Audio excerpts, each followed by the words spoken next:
Hello বন্ধুরা, শীতকাল তো চলে আসলো। মা আন্টি তোমাদের টেনশন হচ্ছে?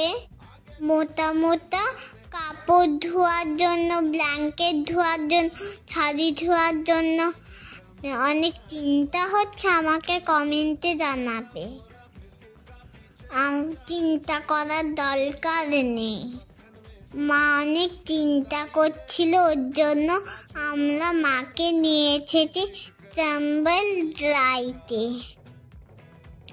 এখানে শাড়ি, ব্ল্যাঙ্কেট সব ওয়াশ করে দেয়। প্রথম ওয়াশে 20% অফ দেয়। বেশ ভালো, তোমরাও আসতে পারো। এটা 4 মাসের পাশে আছে, তোমরা